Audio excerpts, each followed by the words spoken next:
Let's start with something uncomfortable. Something you felt, but never said out loud. Most people around you don't actually want you to win. They don't say it. They don't show it. They might even smile. But deep down, quietly, subconsciously, they are hoping you fail. Not because you're bad, not because you hurt them, but because your success threatens something inside them. And once you understand why, you'll never look at people the same way again. The lie you were taught about support. You were taught a comforting lie. That people want the best for you. That friends support friends. That family always wants you to succeed. That's only partially true. People support your intentions. They support your dreams. They support you when you're harmless. But success is different. Success forces comparison. And comparison creates pain. Why your success feels personal to others. Here's the psychological truth. Your success is not evaluated in isolation. It is measured against their inaction. When you rise, the mind around you asks, if they can do it, why didn't I? That question is dangerous because it removes excuses. And the human ego cannot survive with excuses. So instead of confronting themselves, they quietly root against you. Most people don't want you to fail. They want you to stay equal. This is important. They don't want you destroyed. They don't want you miserable. They just want you manageable. Same level, same struggles, same comfort. You growing too much creates imbalance. And humans hate imbalance, especially when it exposes laziness. Why they cheer at first. In the beginning, support is loud. Go for it. You got this. I believe in you. Why? Because your dream is theoretical. Dreams are entertaining. Dreams are safe. They don't force reality checks. But the moment results appear, the energy shifts. The silent shift no one talks about. Watch closely. When effort turns into consistency. When consistency turns into results. Support becomes quiet. Compliments turn into silence. Silence turns into distance. And distance turns into subtle resistance. This is not coincidence. This is psychology. Success is a mirror. And most people hate mirrors. Success reflects uncomfortable truths. Time wasted. Fear avoided. Potential ignored. Comfort chosen. And instead of facing the reflection, people attack the mirror. They minimize you. They question you. They mock your effort. Not because you're wrong, because you're right. Why failure makes people feel safe. Here's a dark truth. Your failure comforts others. It validates their excuses. It justifies their inaction. It restores emotional balance. When you fail, the unspoken thought is, see, it's not worth trying. Your failure becomes their relief. The emotional economy of comfort. Most people live inside an emotional economy. Comfort is the currency. Anything that threatens comfort is subconsciously rejected. Your discipline threatens comfort. Your consistency threatens comfort. Your growth threatens comfort. So resistance appears. Quietly. Politely. Passively. Why they discourage you for your own good. Pay attention to this. Resistance rarely comes as hate. It comes as concern. I'm just being realistic. I don't want you to get hurt. I've seen this fail before. Concern that creates fear is not support. It's disguised self-protection. Because if you succeed, their fear becomes exposed. The average mind needs you to stay average. Average thinking depends on numbers. If everyone stays average, no one feels behind. But when someone breaks out, the illusion collapses. Suddenly effort matters. Discipline matters. Choice matters. That's terrifying. Why people secretly compare themselves to you. Comparison is automatic. Even when people say they don't care, they do. They compare. Speed, progress, recognition, outcomes. And when the gap grows, envy fills the space. Not loud envy. Silent envy.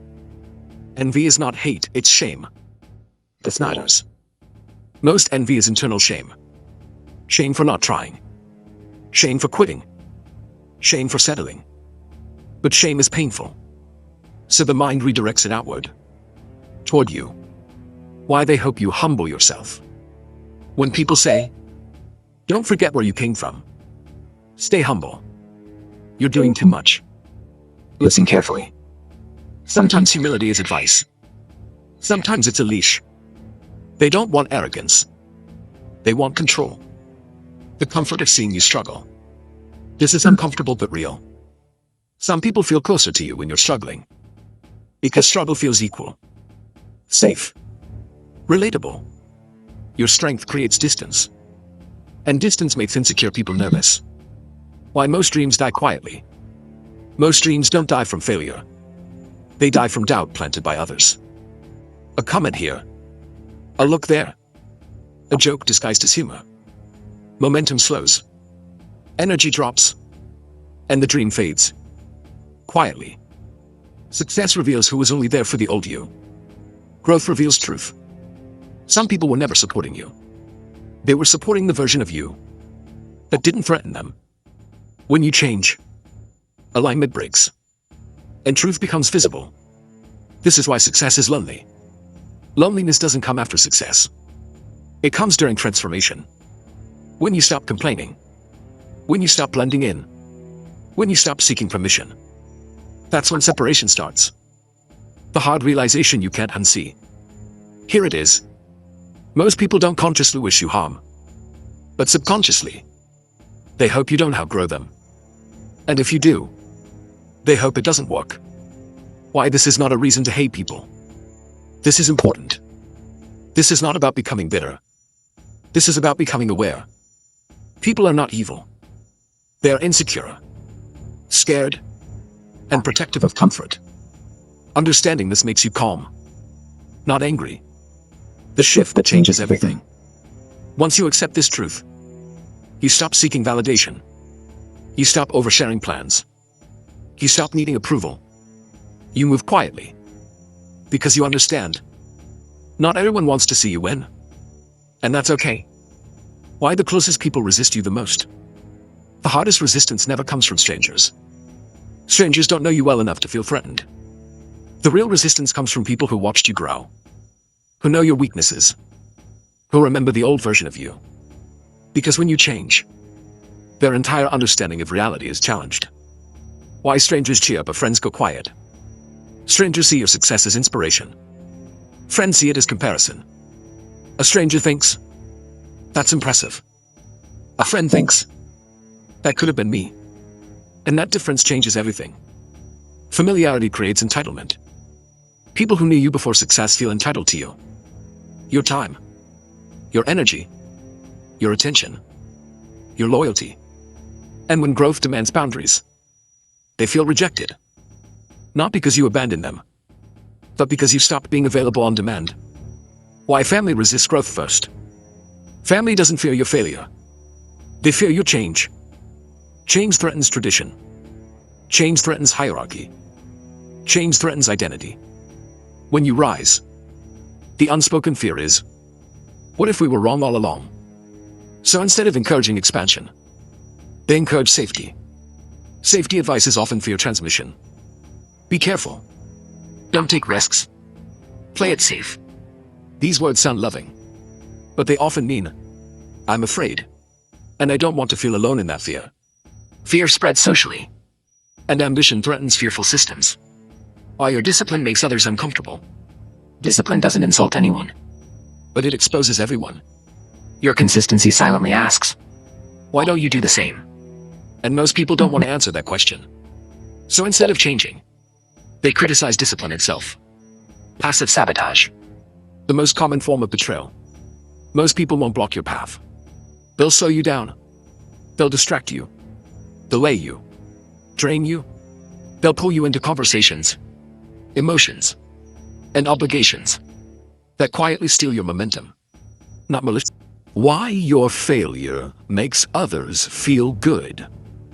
There's a feeling people rarely admit, not even to themselves. A quiet sense of relief when someone else falls. Not happiness, not celebration. Relief. And that feeling explains more about human behavior than most people are willing to accept. The psychology of relief. When you fail, something strange happens. Other people relax. Their shoulders drop. Their mind quiets. Because your failure answers a question they've been avoiding. What if trying is pointless? Your setback becomes proof that effort doesn't guarantee escape. And that thought is comforting. Why failure restores emotional balance. Human beings crave emotional balance. When someone rises too fast, it creates pressure. Pressure to act, pressure to improve, pressure to confront reality. Your failure releases that pressure. Balance returns. Schadenfreude, the word for a dark feeling. There is a word for this. Schadenfreude, pleasure derived from another person's misfortune. It doesn't require hatred. It only requires comparison. And comparison is automatic. Why this feeling is most common among peers. People above you rarely care. People far below you rarely compare. But peers feel the sting. Same age, same background, same opportunities. Your failure feels personal to them. Failure as validation. When you fail, the unspoken thought is, see, I was right to stay where I am. Your loss validates their comfort. Not consciously, emotionally. Why people watch failures more than successes. Look at attention. People slow down for accidents. They gossip about downfall. They replay mistakes.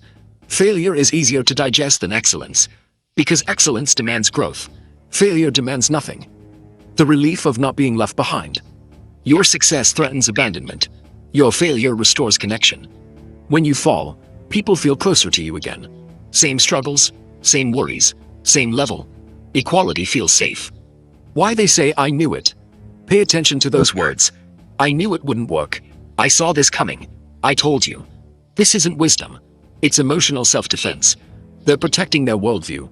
Failure makes people feel smart. Predicting failure creates superiority. Even when no risk was taken. Being right feels powerful, especially when success would have exposed inaction. Why people remember your failures longer than your wins. Wins threaten identity. Failures reinforce narratives. So the mind stores failure more easily. It fits existing beliefs. The quiet smile you missed. You may not notice it. A pause, a tone shift, a subtle smile. Not happiness. Relief. Why your failure becomes entertainment. Entertainment distracts from self-reflection. Watching others fall is safer than confronting personal stagnation. So your setback becomes a story.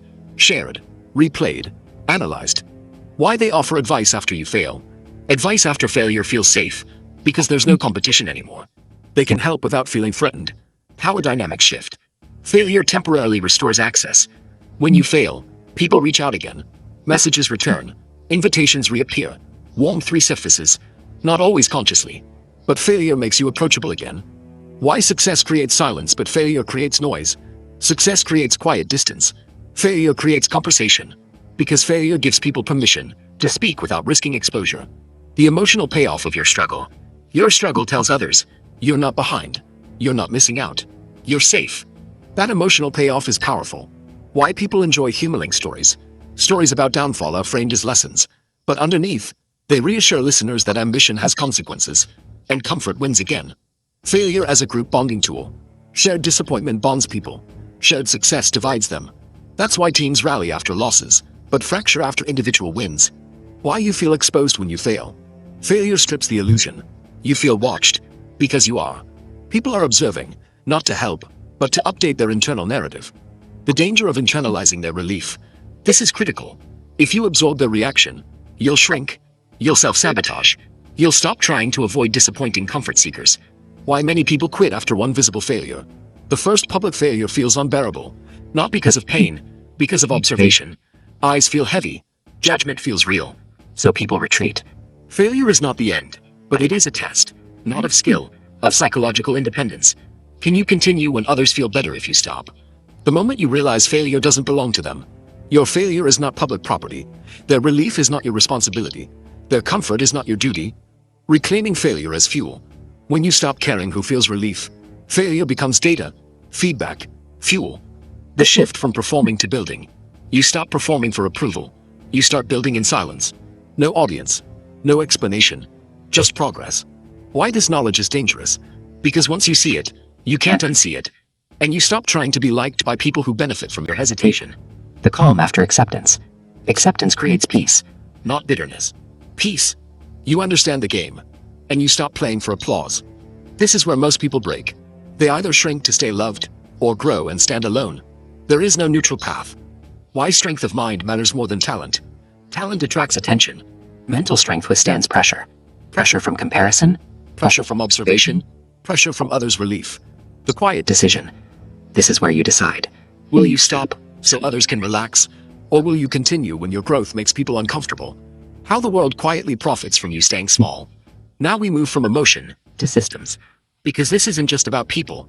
It's about a world that quietly benefits when you don't rise too far. Mediocrity is easier to manage. Systems prefer predictability. Predictable workers, predictable consumers, predictable routines. Ambition disrupts order. Discipline breaks patterns.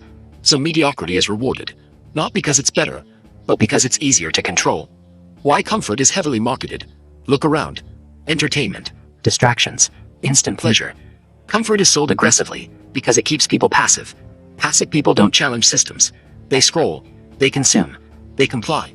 The illusion of freedom. You are told you are free. Free to choose. Free to dream. But only within safe boundaries. Dream too big, and you're labeled unrealistic. Work too hard, and you're labeled obsessive. The cage is invisible. Why most people defend the system? People defend what they depend on, even when it limits them. Because questioning the system means questioning their life choices. That's painful. So they attack the questioner instead. How stagnation becomes normal. Stagnation doesn't look dramatic. It looks like routines. Wake up, work, distract, repeat. Years pass quietly. And comfort slowly becomes a prison. Why ambition is called toxic. Ambition exposes inefficiency. It raises standards. And raised standards reveal underperformance. So ambition is reframed as unhealthy. Not because it is, but because it threatens comfort zones. The cost of being different. Difference attracts attention. Attention attracts resistance. Resistance creates pressure. That's why most people return to average. Not because they failed, but because standing out was exhausting. Why systems love self-doubt. Self-doubt keeps you compliant. If you question yourself, you won't question authority. If you hesitate, you won't disrupt patterns. Confidence is dangerous. The role of fear in maintaining order. Fear doesn't need to stop you. It only needs to slow you. Delayed action feels harmless, but delay accumulates. And time is the most effective control mechanism. Why permission is a trap. Permission implies hierarchy. Someone above you. Someone deciding when you're ready. But growth never asks permission. It begins the moment you stop waiting. How you were trained to self-police. You were taught to be reasonable, to be realistic, to stay in line. Eventually, external control becomes internal. You limit yourself, saving others the effort. Why most people never feel ready. Readiness is socially conditioned. If you wait to feel approved, you'll wait forever. Readiness is not a feeling. It's a decision made under uncertainty. The subtle reward of staying small. Stay small, and you're praised for humility. Stay small, and you're called grounded. Stay small, and you're safe. But safety has a cost. Potential. Why failure is Forgiven, but success is questioned. Failure Fits expectations. Success raises suspicion. How did you do it? Are you sure it's real? Won't this end badly? Success disrupts narratives. How the world treats those who outgrow it. Outgrow the system. And you're isolated. Not attacked openly. Ignored. Silence is the preferred punishment for those who don't conform. The moment you stop needing applause, this is the shift. When applause no longer matters, neither does criticism. You become internally driven, and that makes you dangerous, in the best way. Why solitude is a byproduct of clarity. Clarity reduces noise. Noise includes unnecessary people. Solitude is not loneliness, it's alignment. How to detach without becoming cold. Detachment is not apathy, it's selective investment. You care, but only where it compounds. The end of emotional negotiation. You stop bargaining with fear. Stop negotiating with comfort. Stop asking others to understand. You act. The ruthless truth about responsibility. Once you see the system, you can't blame it anymore. Awareness removes excuses. Responsibility becomes total. Why the stage feels empty. The old motivations fall away. Validation, approval, belonging. What remains is purpose. Quiet, heavy, real. The discipline that follows detachment. Discipline becomes automatic, not forced, because distractions lose power when approval loses value. Why most people never reach this point? Because it requires emotional separation. Letting go of comfort, familiarity, identity. Most people prefer pain they know. The new rule. You stop asking, will this make others comfortable? You ask, does this move me forward? The calm before the final shift. This is not aggression, not rebellion. It's quiet alignment. You're no longer fighting the world. You've stepped outside it. Becoming untouchable. At some point, you stop being angry. Not because the truth became softer, but because you became stronger.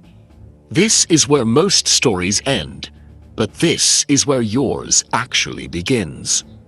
The moment you stop trying to prove anything. You don't need to prove them wrong.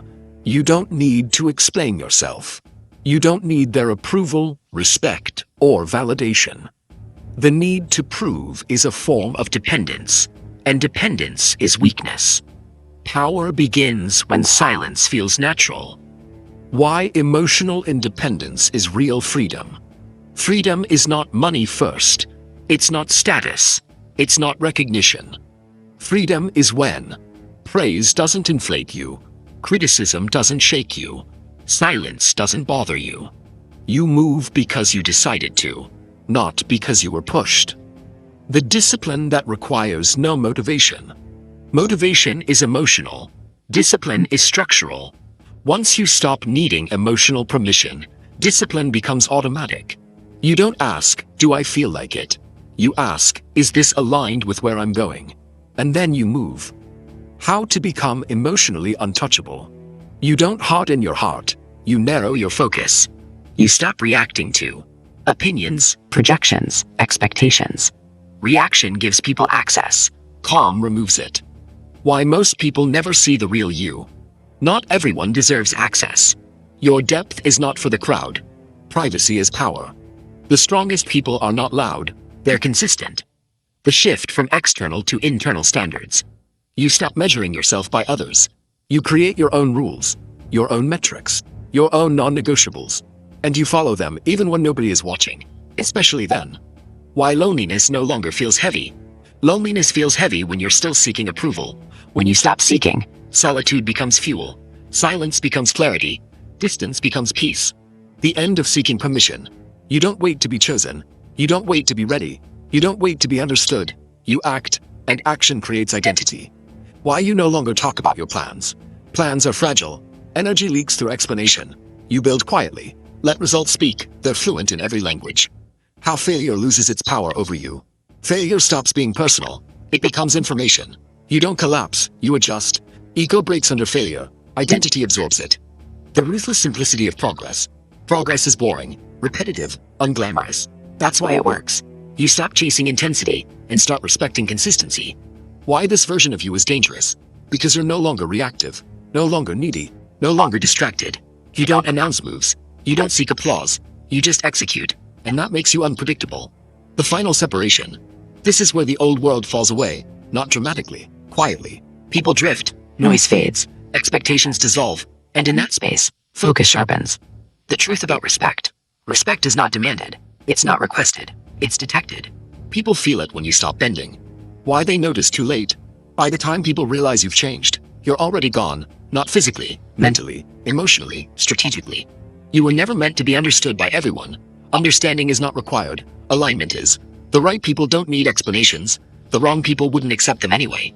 The peace of no longer caring who hopes you fail. Here's the final truth. It doesn't matter who hopes you fail, because you stopped living inside their emotional economy. Their relief is irrelevant. Their disappointment is noise. What remains? What remains is simple. Clarity, discipline, direction, silence, and a quiet confidence that doesn't need witnesses. This is the point of no return. Once you see clearly, you can't go back to seeking comfort. You can't unlearn independence. You can't unknow your power. The final decision. This is the line. Most people stop here.